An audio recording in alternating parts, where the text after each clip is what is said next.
जय भारत था, जय भारत है और जय भारत रहेगा। किसी की बाप में मजाल नहीं है कि आलतू फालतू कानून ला करके हिंदू मुस्लिम को लड़ाए और इस देश को बर्बाद करे। 14 जुलाई से पहले ये विरोध आप बिल्कुल दर्ज कीजिए। अगर आप एक मुसलमान हैं और शादी करना चाहते हैं तो किसी पंडित जी को दावत दीजिए और किसी मंदिर में जाकर के 7 फेरे लीजिए। नहीं कोई राम आएगा, नहीं कोई श्याम आएगा, नहीं कोई पैगंबर आएगा। यदा यदा ही धर्मस्य गलानी भवती भारत। लॉ कमीशन का गठन हो चुका है और आपसे ये राय मांगी गई है कि आप इसके समर्थन में हैं या नहीं है। इसके लिए एक पिटीशन साइन करना है, ये बिल्कुल कीजिए और जल्दी कीजिए। मंदिर मस्जिद ये सब में जो चर्च में जो शादी होती है, गुरुद्वारे में होती है, ये बिल्कुल मान्य नहीं होगा। वीडियो को आखिर तक देखें, बहुत ही इंपॉर्टेंट वीडियो है। अगर आप एक मुसलमान हैं और शादी करना चाहते हैं तो किसी पंडित जी को दावत दीजिए और किसी मंदिर में जाकर के 7 फेरे लीजिए। और आप अगर हिंदू हैं तो किसी मौलाना को निमंत्रण दीजिए और किसी मस्जिद में जाकर के निकाह पढ़िए। और आप सिख हैं, ईसाई हैं, जैन हैं, बौद्ध हैं तो आपके लिए भी निकाह या फिर मंदिर में जाने का दरवाज़ा बिल्कुल खुला है।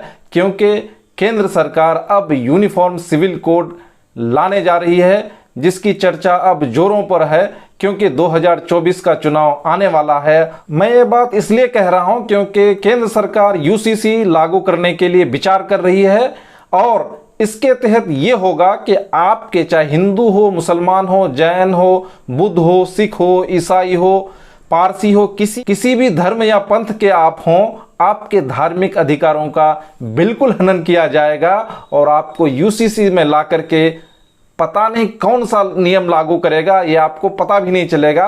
क्योंकि इस सरकार के फंडे न पहले क्लियर थे नोटबंदी में, न ही जीएसटी में और न ही किसी और नियम में। हाँ, 2024 का चुनाव आने वाला है, इसलिए ये सरकार अब हिंदू मुस्लिम का नया कार्ड बिल्कुल खेलेगी।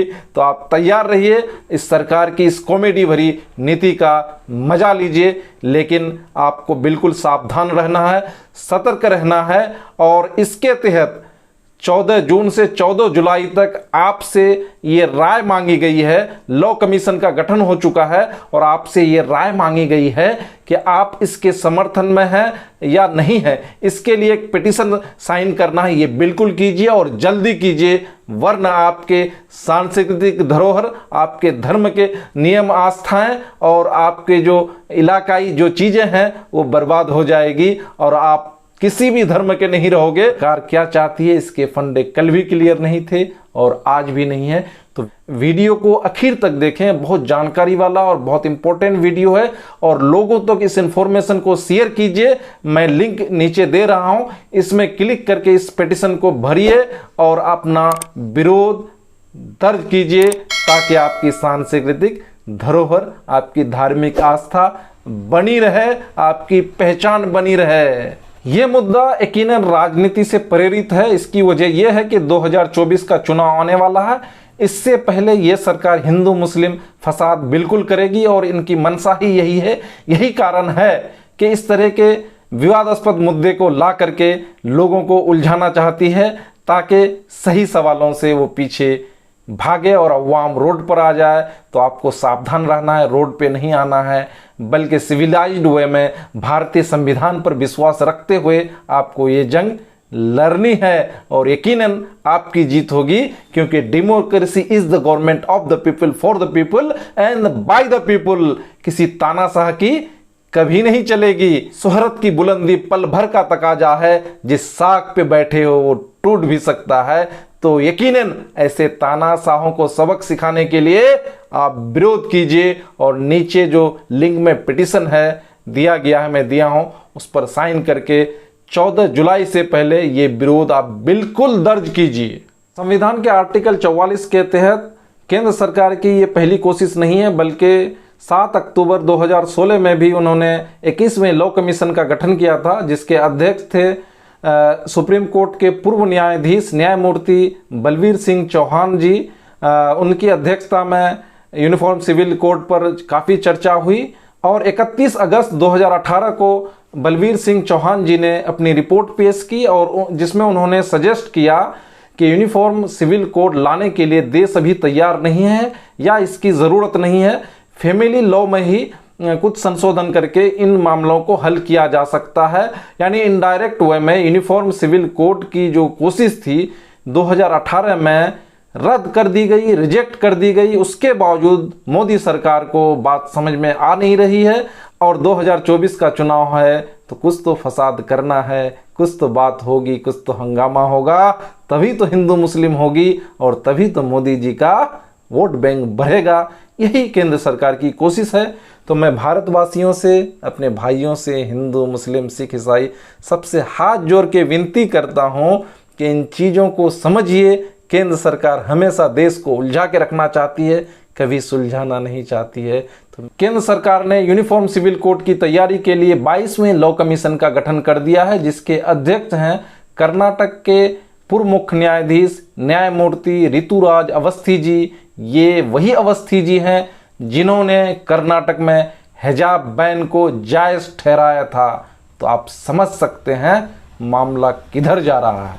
आपको क्यों सतर्क होने की ज़रूरत है यूसीसी के तहत? इसकी वजह यह है कि अगर यूसीसी लागू हो जाता है तो भारतीय संविधान की धारा 25 से लेकर 29 तक जो आपको सुविधाएं हैं, आप अपने मजहब का प्रैक्टिस कर सकते हैं, अपने मजहब को मान सकते हैं, चाहे कोई भी धर्म हो, तो उसकी सुविधाएं हैं जो आपको बंद हो जाएगी, क्योंकि आप अपने धर्म के अनुसार आर्टिकल 25 से लेकर 29 का इस्तेमाल नहीं कर सकते हैं। तो संविधान की किताब को पढ़िए और समझिए।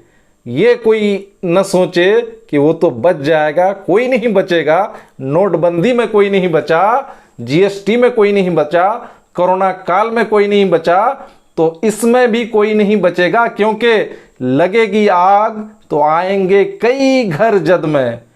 इस शहर में सिर्फ हमारा मकान थोड़े है।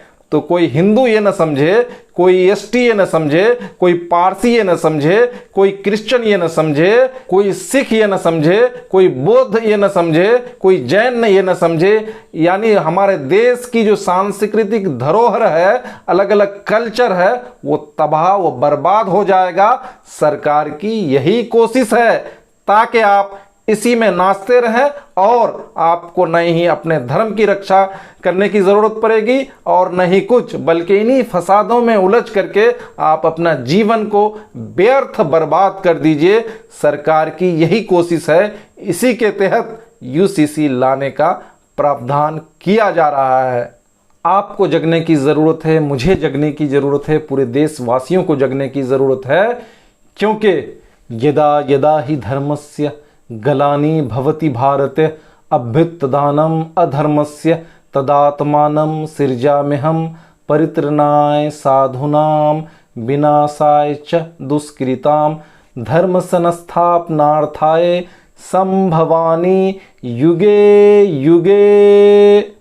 अर्थात जब भी इस धरती पर बुरे लोग आए हैं, बदमाश लोग आए हैं, शैतान लोग आए हैं, तब कोई न कोई धर्म की रक्षा के लिए आएगा। लेकिन अभी ये कलयुग है, नहीं कोई राम आएगा, नहीं कोई श्याम आएगा, नहीं कोई पैगंबर आएगा। तो ऐसे में धर्म की रक्षा कौन करेगा? आपकी रक्षा कौन करेगा? आपकी और हमारी रक्षा हमें खुद करनी है। मैं गुफर आलम फौजी तैयार हूं। क्या आप तैयार हैं? बोलिए, तैयार हैं? तो आपको तैयार होने की ज़रूरत है, नहीं तो हमारा धर्म, हमारा कर्म, हमारी सांस्कृतिक धरोहर, हमारी निष्ठा, हमारे जो आस्था है, सब बर्बाद हो जाएगा। तो सबको जगने की ज़रूरत है, यकीनन ज़रूरत है। यूसीसी के मुद्दे पर पढ़ करके, समझ करके मुझे लगभग 14-15 बातें समझ में आई जो आपके जीवन पर असर करेगा। पहला जो है, आपको शादी की उम्र जो अलग अलग धर्मों में जो पर्सनल लॉ है, या हिंदू मैरिज एक्ट है, हिंदू प्रॉपर्टी एक्ट है, ये सभी ध्वस्त हो जाएंगे। एक ही कानून होगा और शादी के लिए एक उम्र जो 18 साल है वही होगी। बाकी पर्सनल लॉ, आप मंदिर में शादी करते हैं, मस्जिद में शादी करते हैं, ये बिल्कुल मान्य नहीं होगा। दूसरा है, जो सारे शादियों का रजिस्ट्रेशन करना पड़ेगा, मतलब मंदिर, मस्जिद, ये सब में, जो चर्च में जो शादी होती है, गुरुद्वारे में होती है, ये बिल्कुल मान्य नहीं होगा। और तीसरा जो है, बहुविवाह पर रोक लगेगी। ये भी एक सरकार की कोशिश है। तीसरा के बाद चौथा आप देखिए कि जो इस्लामिक धर्म में हलाला और इद्दत वाला मामला है, इसको भी ख़त्म करने की कोशिश की जाएगी, जो आपकी धार्मिक इस पर सीधा प्रहार है। तलाक का जो मामला है, इसके नियम में भी बदलाव आएंगे। अभी हिंदू और मुसलमानों में अलग अलग तरह की बातें हैं, तो ये सब ध्वस्त हो जाएगा। और जो सास ससुर का देख रेख, जब अगर पति पत्नी में विवाद होता है या उसमें अगर किसी का हस्बैंड मर जाता है, तो सास किसी का हस्बैंड अगर मर जाता है तो वहाँ प्रॉपर्टी का विवाद होता है कि भाई सास ससुर का देख रेख कौन करेगा। तो ऐसे में या तो दामाद को करना पड़ेगा या तो बहू को करना पड़ेगा। यही कंसेप्ट की तैयारी की जा रही है। आपका सातवां है गोद लेने की, जो गोद लेने वाले जो अधिकार है इसमें बदलाव होगा। मुसलमानों में गोद लेने की व्यवस्था नहीं है शायद, तो उसमें बदलाव होगा कि गोद लेना पड़ेगा, ले सकते हैं, ऐसा ही कुछ नियम कानून है। और जो आठवां है भरण पोषण, कोई अगर आदमी मर जाता है तो मुआवजे का जो राशि होता है वो उनकी पत्नी लेकर के दूसरी शादी कर लेती है। तो ऐसे में ये होगा कि उनके सास ससुर की देखरेख की जिम्मेदारी वाला मामला इसमें आएगा। 9 नंबर की बात यह है कि अगर पति पत्नी का विवाद हो जाता है, झगड़ा हो जाता है, तो ऐसे में बच्चों की कस्टडी का मामला आता है, तो न बाप को दिया जाएगा न माँ को दिया जाएगा, बल्कि वो नाना नानी या दादा दादी को दिया जाएगा। 10वीं बात जो है वो उत्तराधिकारी कानून के तहत है, उसमें भी कुछ बदलाव होगा। अभी तक जो नियम है अलग अलग धर्म में अलग अलग तरह के, उसको अलग कर दिया जाएगा। 11वां जो है जनसंख्या नियंत्रण पर कोशिश रहेगी। भले ही माननीय मोदी जी बहुत सारे भाई बहन हैं, योगी जी बहुत सारे भाई बहन हैं, इसका कोई नहीं, पता नहीं इसका कैसे हल करेगा, सरकार ही जाने। 12वीं बात जो मुझे समझ में आ रही कि किसी का माता पिता अगर देहांत हो जाता है, मर जाता है, उसके छोटे छोटे बच्चे होते हैं, तो उनके रिश्तेदार उनके प्रॉपर्टी को हड़प लेते हैं। तो ऐसे में कुछ ऐसा कानून बनेगा जिससे कोई रिश्तेदार उसको हड़प न सके। ऐसी बात नहीं, कुछ चीज़ें अच्छी भी है, लेकिन सारी प्रैक्टिकली मुमकिन नहीं है। 13वें नंबर पर जो बात है वो ये है कि लिव इन रिलेशनशिप वाला जो मामला है वो आपको डिक्लेयर करना पड़ेगा, लड़की के माँ बाप को और लड़का के बाप को भी। तो ये अजीब अजीब तरह की बातें हैं। जो ऐसे लिविंग इन रिलेशनशिप ऐसे भी अवैध संबंध है, तो उसको कैसे रेगुलाइज करेगा, ये चीज़ें हैं। 14 नंबर में हमको ये बात समझ में आ रही है कि property law, Hindu marriage act और इस्लामिक शरिया लॉ, ये सारे तहस नहस हो जाएंगे। और 15 नंबर पर मुझे ये बात समझ में आ रही है कि मुझे कुछ समझ में नहीं आ रही है ये सरकार चाहती क्या है। तो 15 नंबर पर आप फोकस कीजिए और इस सरकार से सवाल कीजिए कि आप चाहते क्या हैं। देश को बर्बाद करना चाहते हैं, लोगों को जोड़ना चाहते हैं, लोगों को खत्म करना चाहते हैं, देश को खत्म करना चाहते हैं। मैं भारतवासियों से, अपने देशवासियों से, अपने भाइयों से विनती करता हूं कि प्लीज़ इस देश को बचा लीजिए और इस तरह के आलतू फालतू मुद्दों से बच करके अपने देश को अग्रसर करने की कोशिश कीजिए। बहुत बहुत शुक्रिया। जय हिंद दोस्तों, मैं गुफर आलम फौजी। इस देश को बचा लीजिए इन कर्मकांडों से, इन बुरे कानूनों से और सब चीज़ों से, और अपने हिंदू मुस्लिम सिख ईसाई सब भाई एक गठजोड़ बन करके रहिए और देश की एकता, अखंडता, सांस्कृतिक धरोहर सबको बचाते हुए मैं आपसे हाथ जोड़ के अपील करता हूँ कि इस पिटीशन पर साइन कीजिए। जय हिंद, जय भारत। जय भारत था, जय भारत है और जय भारत रहेगा। किसी की बाप में मजाल नहीं है कि आलतू फालतू कानून ला करके हिंदू मुस्लिम को लड़ाए और इस देश को बर्बाद करे। जय हिंद, जय भारत, जय भारत, जय भारत, जय भारत। और अगर तुम लोगों को ये वीडियो पसंद आई तो यार लाइक मार दो, और नहीं आई तब भी लाइक मार दो, क्योंकि फर्क नहीं पड़ता। सही बता रहा हूँ, फर्क नहीं पड़ता, बस लाइक मार दो। और अगर तुम लोग नए हो तो सब्सक्राइब करो, वो जो लाल वाला बटन है उस पर कुछ भी फेंक के मारो, ये माइक फेंक के मारो, ये कैमरा फेंक के मारो, मैंने उल्टा बोल दिया लेकिन मुझे फर्क नहीं पड़ता है, बस सब्सक्राइब करो, मुझे नहीं पता।